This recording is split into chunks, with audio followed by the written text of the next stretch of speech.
Howdy, I'm Kyle. You're tuned into the Kurrent. Today, we're doing a little gear in the garage. What do we got? Minnows for scoping. I know it's a trigger. You might not like Livescope, so be it. If you don't, get with the times. People have been preaching about using everything to your advantage for the past 50 years in bass fishing. Come on, get it together. This is innovation. This is another thing to get us ahead of the curve to figure out these fish. And what have we always tried to do? Fill ourselves with as much knowledge as we can possibly figure out. It doesn't have to be reading a Bassmaster magazine. It doesn't have to be, looking up some fishing reports online. Livescope is a tool that helps us understand fish, helps us understand their behavior, helps us understand where they're at. Come on. We've been using these graphs. We've been using these boats with big old motors. Advantages have been coming out for 100 years now. Boats in general, motors, technology. I don't have them, but people got power poles. You catch a fish on a bed. You drop the power poles down, or you've had them already dropped down, and you sit there and pluck every fish off of that bed. You got more than one fish that's fry garden. You got a big old female. Drop those down. Sitting in Kurrent on the James River, 5 minutes away from where I live. Drop your old Trex in the water, spot lock it. There you go. Never have to touch it. You don't have to jump up there while you're trying to tie a new bait on. It's innovation. All of it, everything this world is surrounded by is innovation. We as humans, we're always trying to innovate. We're trying to make things better, easier. This Livescope is no different. I'm no Randy Blockett. I'm not, against it in the MLF or Bassmaster, NPFL, any of these leagues. TAA sounded awesome. Use it, don't use it. You can't just ban it though. What's next? Ban power poles. You ban the Ultrex. Ban side scan. Down imaging. You already did the Alabama rig. Well, enough about that. I want to talk about gear in the garage. Gear in the garage. I got some of my gear that I use to go scoping with. So if you made it through the first couple of minutes that I just rambled on there, hopefully it's because you're using Livescope or interested in it. Because now I'm going to talk about some of the stuff that I use for fishing with Livescope. Specifically today, we're talking minnows. Pingin a minnow. Pingin a minnow. We got some jig heads here. I'm going to start with my absolute favorite, and then we're going to go down the list, not in any order necessarily, but starting off with the Demiki Rig jig head. This is a 3/16 ounce in the natural shad color variations. They all have that red eye. They've all got that flat bottom like a Demiki rig. This is paired up with the Yamamoto scope shad. We'll go through some baits after, but this is my number one. In the 3/16 and the 1/8 ounce, I pretty much only use it in that natural color. If you want to go to, you're just getting into scoping, you just got your forward-facing sonar, or you just want something new, give these a shot. Demiki makes a great jig head. let's see, number 2, the Megabass Okashira heads. These certainly aren't like meant for scoping. These have been around for a bit, but when you think about like an underspin and the way that it gives off vibration, some flash, this is very similar. The vibration is a little different. Obviously, the flash is a little bit different because, as you can see here, there is a blade on there, but it's not a hanging blade. It's around the, call it like the neck of the hook, so under the jig head, and then it has a little holder or keeper on there. Really, I use these a ton. I was gonna say really great, but yeah, I use these a ton. Got them in all different colors, but this color is my favorite. I'm not sure. This is the Tennessee Shad, so it's pretty much like a brownish beige color. Very natural. Next up, what do we got? So I fish these round type owner heads, jig heads. Pretty generic jig head. It's got a 90-degree tie on it. Usually when I'm fishing these, the one caveat is what I found the most success on with these. I fish the 3/16 and the 1/4 ounce. The 1/4 ounce pretty darn heavy. I'm usually fishing these with a Kitech style bait, so something with a paddle tail on it. But love Kitechs, especially the fat size, the 3.3 and the 2.8. Then we've got, let's see, order of most usage, probably the Buckeye scope head. I discovered this before I discovered the Demiki rig head. I was using these quite a bit, and they've, I'd say, fallen by the wayside at this point. The neck on them, where the weight goes down, similar to the Demiki rig head, is a lot longer.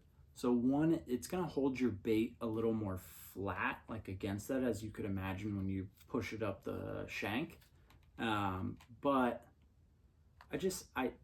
I think it's a me thing. I don't have as much confidence. The hook looks a little less substantial. And the big thing, now I'm remembering it actually, the keeper, the hook or the bait keeper, it doesn't really work unless you're using a pretty big bait. It is like an entirely different shaft on it. You can probably see that there. So it pops out really far. And unless you're using a bait with a thick profile, it's not gonna, the keeper really doesn't work well.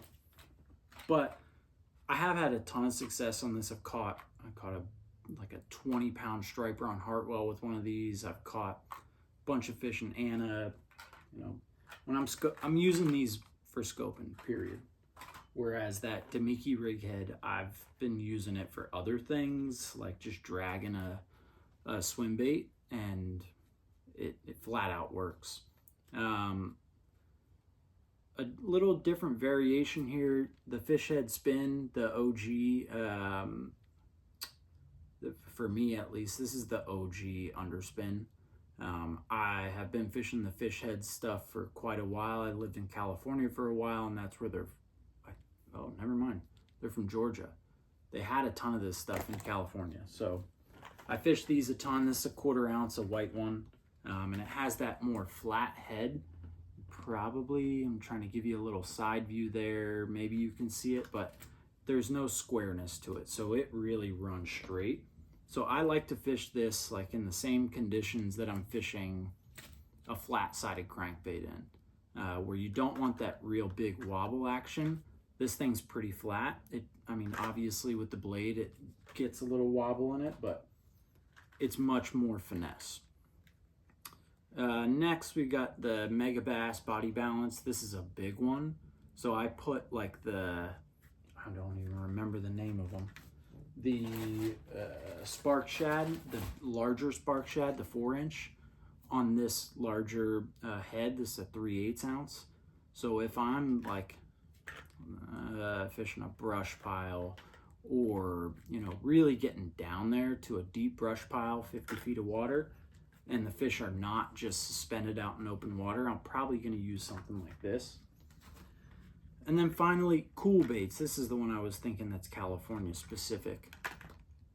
Cool Baits is one of my favorite brands for jig heads. They make some really good underspins. I just don't have any right now. But this weedless jig head, this is in a 3/8 ounce. It's pretty big. If I'm throwing a paddle tail, this is a great head for scoping. I can put like a same deal where it's that Spark Shad 4-inch, or I can put like one of the larger fat Kitex on there. So those are the most common heads that I use. We'll go through some of the baits that I also use. This is quite a few. Obviously, I use these for certain things, but not that nuanced for me. Like, it's more of a preference thing. If it's easy to grab, I might grab it first. So starting off, we already talked about the Yamamoto Scope Shad. This is the 3-inch. This is actually the, I don't know if they have a different size, but I fish the 3-inch pretty much solely. This is the natural shad color. I also fish the one that's got the blue top and the translucent bottom with some flake in it. The thing I love about those scope shads, and let's see, you can see it here, it's got a flat top and the bottom goes in, so it kind of makes a triangle at the bottom. It's got the split tail, which I like. The split tail gives a little extra action, but what the bottom does, so when I'm bouncing this in front of a fish, it's bouncing back and forth because that water either pushes on this side or it pushes on that side. So it might go down like this, might go down like that. And what I've seen this thing do, at least from watching fish behavior on forward-facing sonar, is it triggers bites. It really does. So that Yamamoto Scope Shad is definitely my favorite.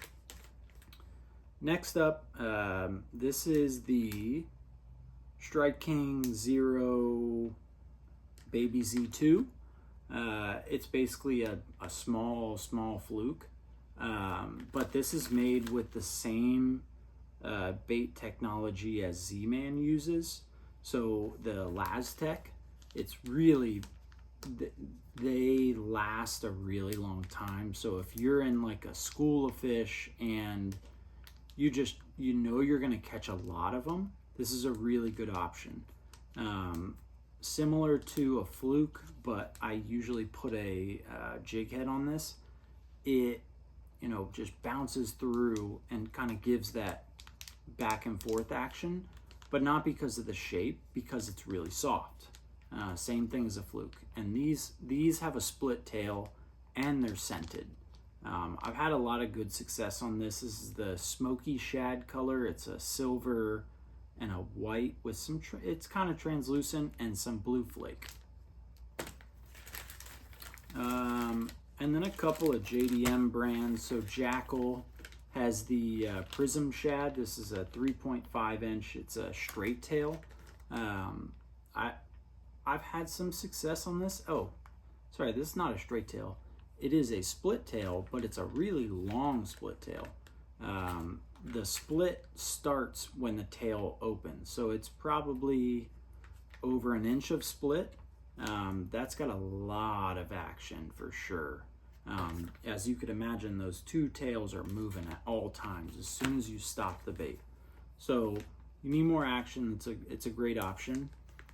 And then these depths, the Death Adder, this is a 4-inch. This is a single tail, but it's like a different material at the back, or at least a different makeup of material in the back.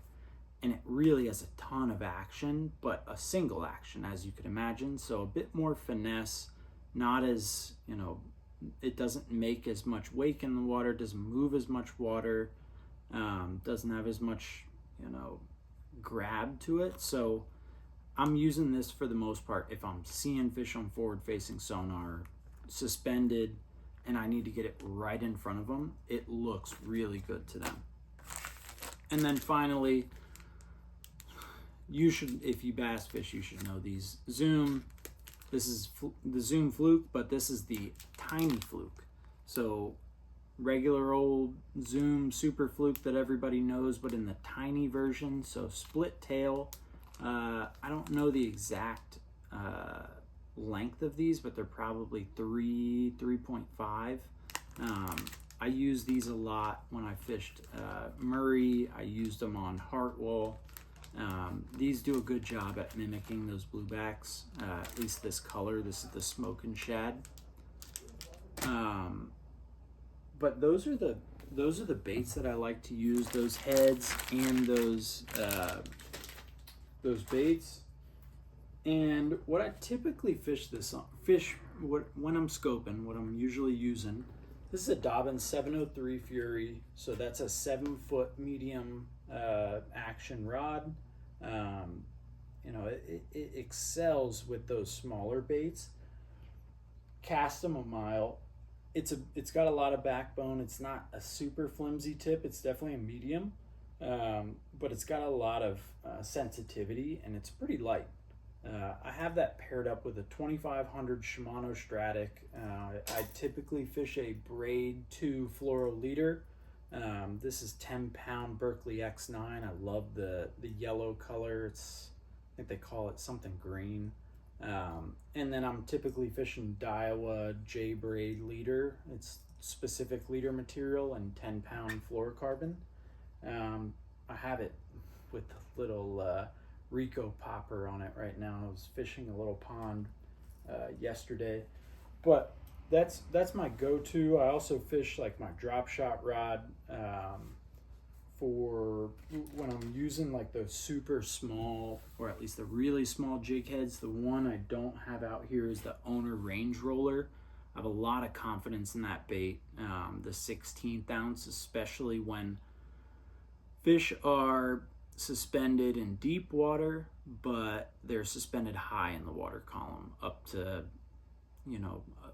10 feet or above. When they actually react to baits hitting the water. So typically I see that when they're in 10 feet or above. I'll use my drop shot rod. So it has a ton of flexibility. It's a medium light 7-foot rod, same reel and line setup. But what that does is obviously allow a little more flexibility with casting, but also the feel. That tip is super light. So between those two rods, these heads, and these baits, those are typically what I'm running through when I know that fish are on moving schools of bait that are small.